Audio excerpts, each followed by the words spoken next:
Hello friends, study with target agriculture point के YouTube channel पर आपका स्वागत है। मैं महेंद्र सिंह, एग्रीकल्चर एक्सपर्ट। आज अपन बात करेंगे एग्रीकल्चर के एक टॉपिक के बारे में जहाँ से अक्सर क्वेश्चन पूछा जाता है, जेट, ICR, BHU, चाहे एग्रीकल्चर सुपरवाइजर। ठीक है, वहाँ से अक्सर एक क्वेश्चन पूछा जाता है। बात करेंगे अपन सबसे पहले आज क्लासिफिकेशन ऑफ एनिमल्स की।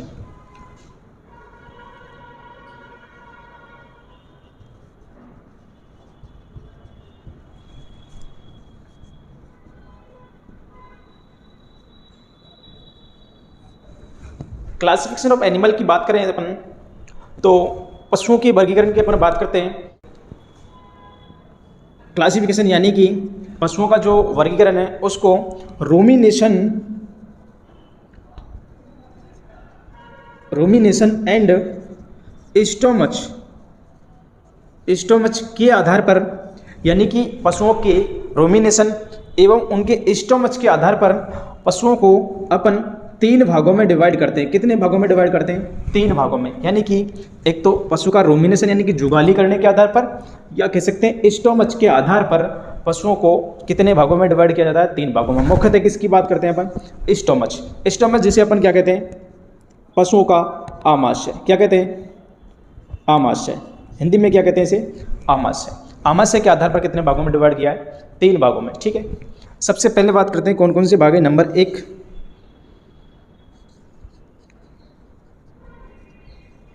Dominant animal. दूसरा होता है नॉन डोमिनेंट एनिमल। और तीसरा जो भाग होता है इसका वो होता है स्यूडो रूमिनेंट। स्टोमच के आधार पर कितने भागों में बांटा? 3 भागों में।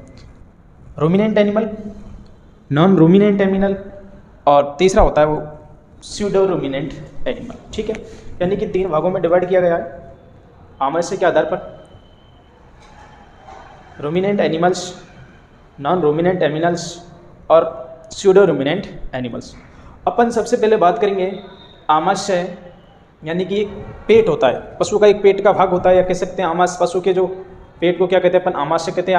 आमाशय की बात करें अपन तो आमाशय को, पशुओं के आमाशय को 4 भागों में डिवाइड किया जाता है। कितने भागों में डिवाइड किया जाता है? 4 भागों में। ठीक है, आमाशय की बात करेंगे सबसे पहले, उसके बाद में फिर पढ़ेंगे डिटेल में अपन रूमिनेंट एनिमल्स क्या होता है, नॉन रूमिनेंट एनिमल्स क्या होता है और स्यूडो रूमिनेंट्स एनिमल क्या होता है, और कौन कौन से उदाहरणों की बात करेंगे अपन, कौन कौन सा एनिमल्स कौन कौन से भाग में डिवाइड किया जाता है, यानी कौन से भाग में, किस एनिमल में कौन कौन से आमाशय के भाग पाए जाते हैं, या 4 पाए जाते हैं, या किसी में 3 पाए जाते हैं, 1 ही पाया जाता है। ठीक है, उसके बारे में बात करेंगे। सबसे पहले बात करेंगे अपन किसकी? स्टोमच के भागों की या आमाशय के भागों की। ठीक है, आमाशय का जो भाग होता है, कह सकते हैं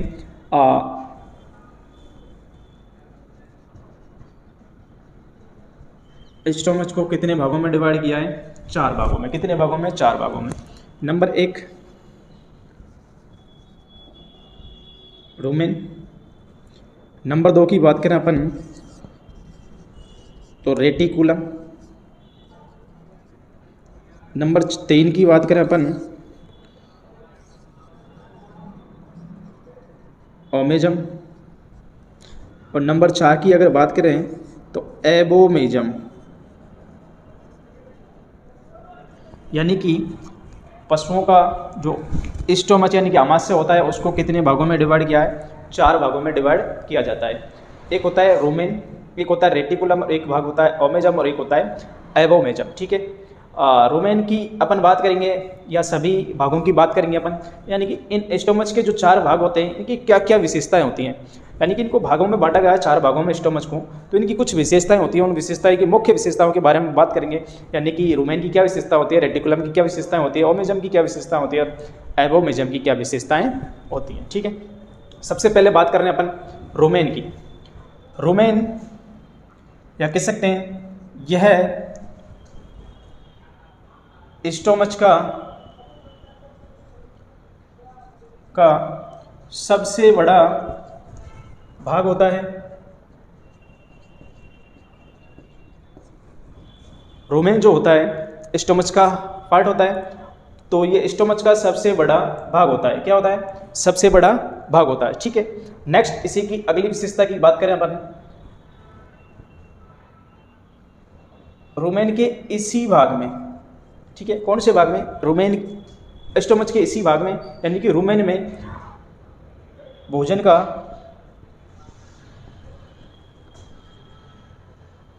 या भोजन की पाचन क्रिया एवं संग्रहण,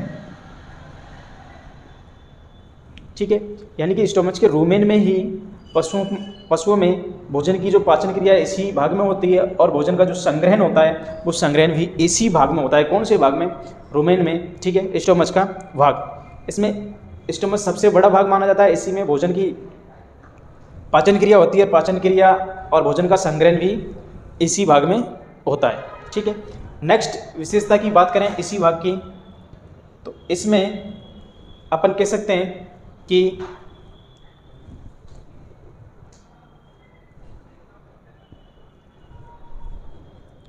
हाँ, अपन कह रहे थे इसी की बात कर रहे हैं, तो इसकी अगली जो विशेषता है वो है कि स्टोमच का जो रुमेन भाग होता है यह है बच्चों में, किसमें? बच्चों में अल्प विकसित होता है। क्या होता है? अल्प विकसित होता है। जो ये पार्ट होता है ये बच्चों में क्या होता है? अल्प विकसित होता है। ठीक है, नेक्स्ट अगले रेटिकुलम, यानी कि स्टोमच के अगले भाग की बात करें अपन, तो अगला भाग है रेटिकुलम। ठीक है, इसकी मुख्य विशेषताओं की बात करें तो इसकी जो विशेषता होती है वो होती है कि ये है स्टोमच का सबसे छोटा भाग होता है, यानी कि रेटिकुलम जो भाग है स्टोमच का वो कैसा है? सबसे छोटा भाग है, यानी कि चारों भागों में सबसे छोटा भाग है, और रुमेन सबसे बड़ा भाग है। ठीक है, नेक्स्ट इसकी अगली विशेषता की बात करें, इसकी जो अगली विशेषता होती है रेटिकुलम की, ठीक है, रेटिकुलम की जो अगली विशेषता होती है यह रेटिकुलम जो है यह है, या कह सकते हैं इसकी जो आकृति होती है मधुमक्खी के छत्ते के समान होती है। यह मधुमक्खी के छत्ते के समान होता है, या इसकी आकृति की बात करें तो इसकी आकृति कैसी होती है? मधुमक्खी की छत्ते के समान होती है। नेक्स्ट अगली विशेषता की बात करें अपन, जिसका नाम है ओमेजम। क्या है? ओमेजम। ओमेजम की बात करें तो ये जो भाग होता है ओमेजम, ठीक है, ये ऊँट, केवल ऊँट की बात करें या अपन कह सकते हैं ऊँट की जो फैमिली के जो पशु होते हैं, जैसे कि ऊँट होता है, कैमेलिडी फैमिली के जो पशु होते हैं, जैसे ऊँट होता है एक होता है लामा, तो उनमें क्या होता है? ये अनुपस्थित होता है। कौन सा? ये वाला, यह भाग ऊँट एवं लामा में अनुपस्थित होता है।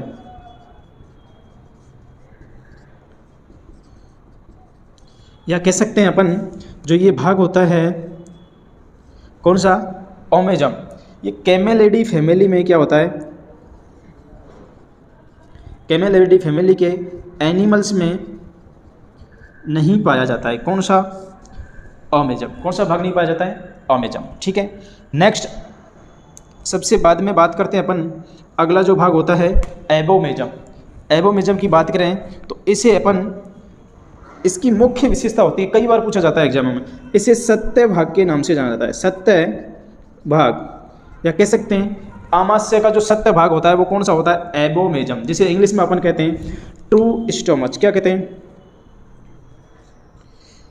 ट्रू स्टोमच, यानी कि सत्य भाग के नाम से जाना जा सकता है। कई बार क्वेश्चन पूछा जाता है स्टोमच का सत्य भाग किसे कहते हैं, तो स्टोमच का जो सत्य भाग होता है वो होता है एबोमेजम। क्या होता है? एबोमेजम। ठीक है, भाग अपन ने इससे पहले बात करी एबोमेजम, नहीं एबोमेजम तो ये है। ओमेजम की बात करें तो ओमेजम जो कैमेलिडी फैमिली के पशुओं में क्या होता है, अनुपस्थित होता है। ठीक है, चारों भागों की बात कर ली अपन। चारों भागों की जो विशेषताएं होती हैं वो किस प्रकार होती हैं, इस रुमेन कैसा होता है, रेटिकुलम कैसा होता है, रेटिकुलम के बारे में जो विशेषता होती है वो कैसी होती है। ठीक है, इनकी बात कर ली अपन ने। अब जस्ट बात करते हैं अपन पशुओं के क्लासिफिकेशन में। अपन बात करी स्टोमच के आधार पर कितने भागों में डिवाइड किया है, अपन ने डिवाइड किया था 3 भागों में। कितने भागों में, 3 भागों में। तो उनकी अगर बात करेंगे अपन, ठीक है,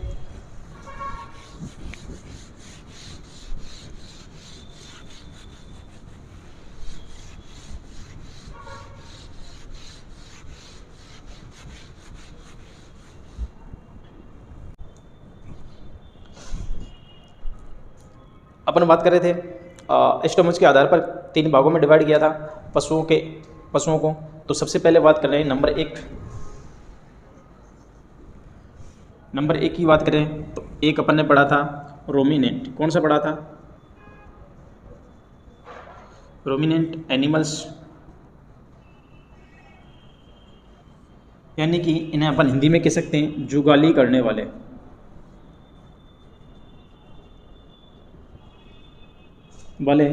पशु। ठीक है, इन्हें अपन हिंदी में क्या कहते हैं, जुगाली करने वाले पशु। इन पशुओं की बात करें तो इन पशुओं में रूमिनेंट जो पशु होते हैं, इन पशुओं में स्टोमच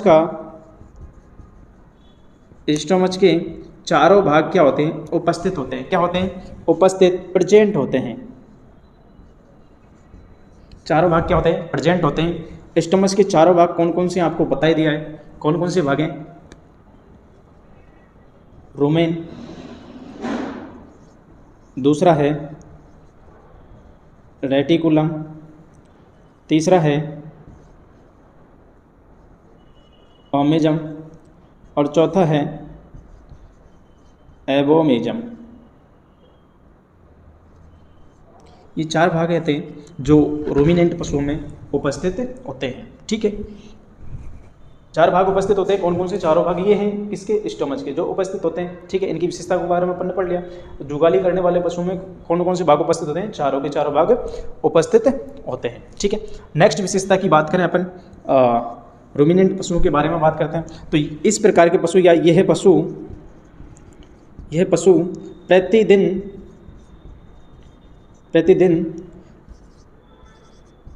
8 घंटे तक जुगाली करते हैं। क्या करते हैं, जुगाली करते हैं।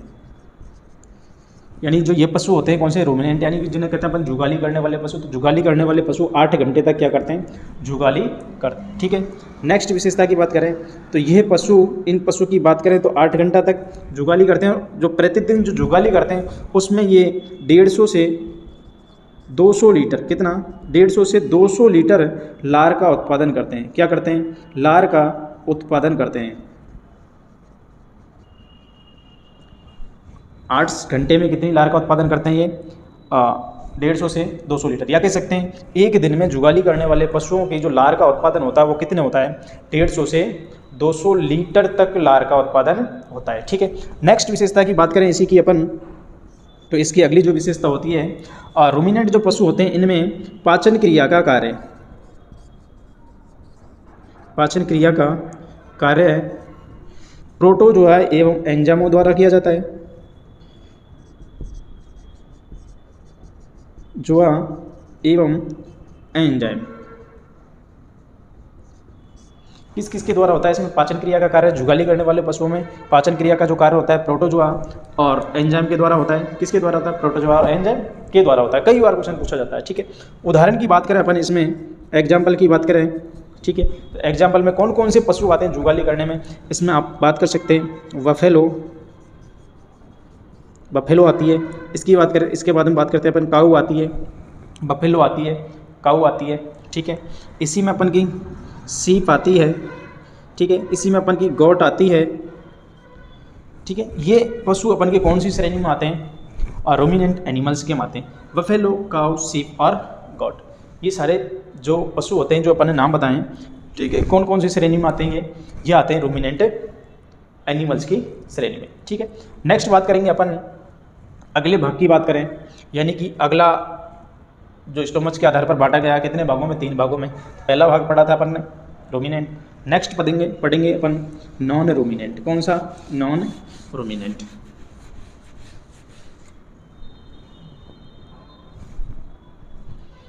सॉरी,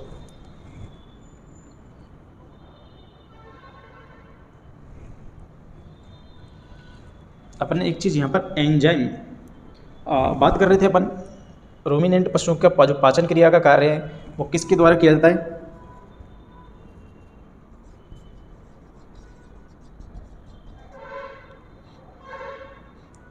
पाचन क्रिया का कार्य है प्रोटोजोआ एवं एंजाइम की बात करिए, एंजाइम नहीं होता है, किसके द्वारा होता है? बैक्टीरिया के द्वारा। इनमें जो पाचन क्रिया का कार्य किसके द्वारा होता है? प्रोटोजोआ एवं बैक्टीरिया के द्वारा होता है। वो थोड़ा सा मिस हो गया था, ठीक है।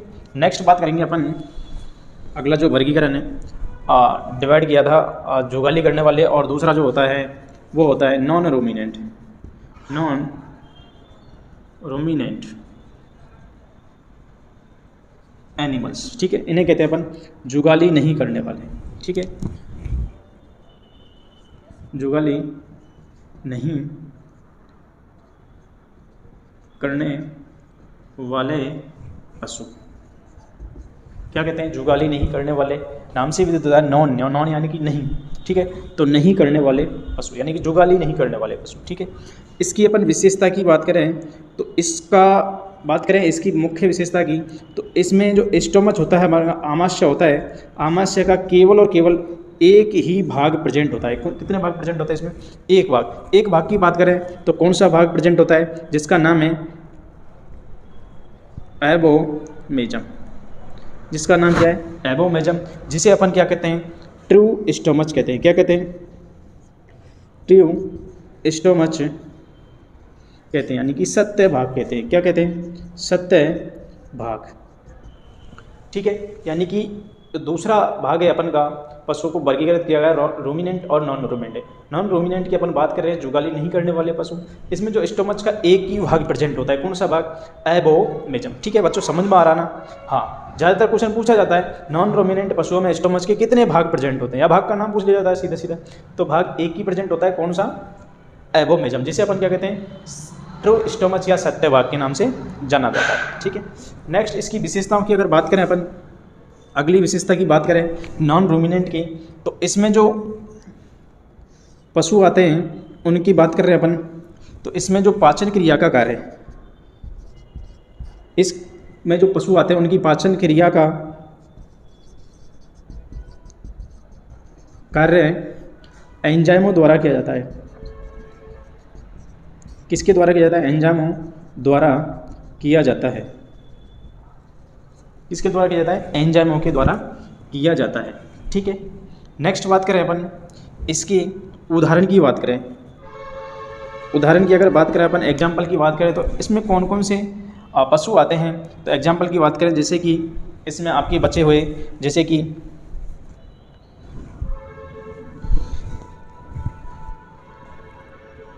अपन का आ गया इसमें गधा, घोड़ा, इसी में आते हैं गधा, घोड़ा। इसके साथ साथ इसमें अपन का बंदर भी इसी में आता है, बंदर भी इसी श्रेणी में आता है, ठीक है। इसमें कुत्ता भी इसी श्रेणी में आता है, कुत्ता को भी इसी श्रेणी में रखा जाता है अपन नॉन रूमिनेंट एनिमल्स में, यानी कि इसमें भी केवल और केवल स्टोमच का एक ही भाग उपस्थित होता है। बंदर भी इसी में आता है। बंदर के साथ साथ मनुष्य भी बात करें, मनुष्य एक जानवर नहीं है, इंसान है, बट मनुष्य भी कौन सी श्रेणी में आता है? बात करें तो स्टोमच का एक ही भाग पाया जाता है, कौन सा? एबोमेजम, सत्य भागे पाया जाता है, ठीक है। ये अपन की इसकी छोटी सी मुख्य विशेषता थी जहाँ से क्वेश्चन पूछा जाता है, ठीक है। नेक्स्ट बात करते हैं अपन नंबर 3 की। नंबर 3 है अपन का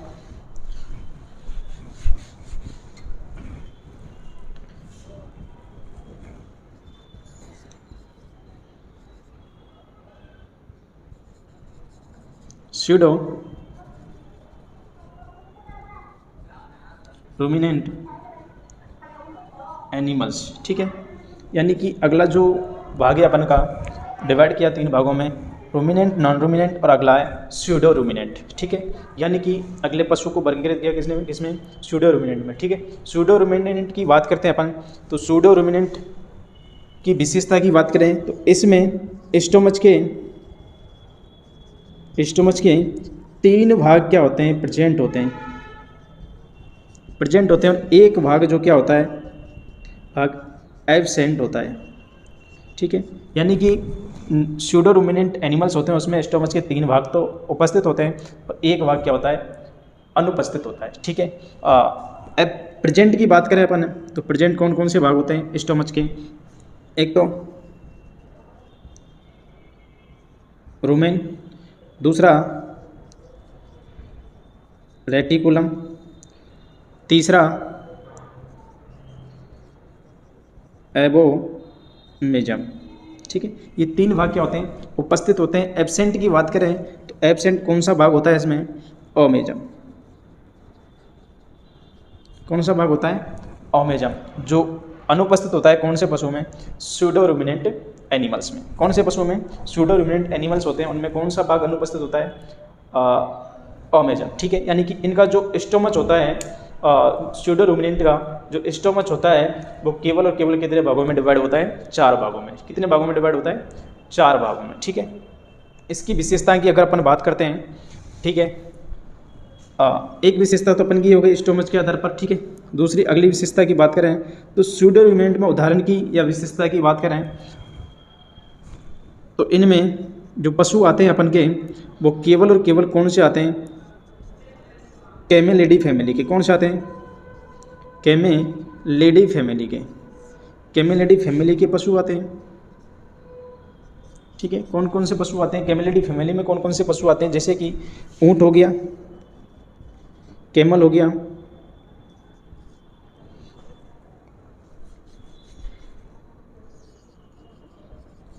गया, और लामा। ये दोनों पशु कौन सी श्रेणी में आते हैं, स्यूडो रूमिनेंट एनिमल्स की श्रेणी में आते हैं। कई बार अक्सर क्वेश्चन पूछा जाता है ऐसे कि स्यूडो रूमिनेंट एनिमल्स का उदाहरण है तो या सीधे सीधे ऐसे पूछा जाता है लामा किस प्रकार का पशु है, तो ruminant, non ruminant, pseudo ruminant, तो कौन सा होता है, स्यूडो रूमिनेंट होता है। यहाँ से अक्सर क्वेश्चन पूछा जाता है एक। ठीक है, आज अपन ने बात करी क्लासिफिकेशन ऑफ एनिमल्स की, उसी के साथ में स्टोमच की बात कर ली। स्टोमच पशुओं का जो होता है वो कितने भागों में बटा होता है। ठीक है, और स्टोमच की विशेषताओं की बात कर लेनी कि स्टोमच का जो कौन कौन से भाग होते हैं, कौन कौन सी क्या क्या विशेषताएं होती हैं उनकी, वो भी चीज़ क्लियर कर ली। यहाँ से अक्सर क्वेश्चन पूछ लिया जाता है, एक क्वेश्चन अक्सर पूछ लिया जाता है। ठीक है, नेक्स्ट अपन अगली क्लास में इसी प्रकार की और वीडियो देखने के लिए हमारे चैनल को, टारगेट एग्रीकल्चर पॉइंट के यूट्यूब चैनल को लाइक, शेयर एंड सब्सक्राइब जरूर करें। ठीक, ओके, धन्यवाद।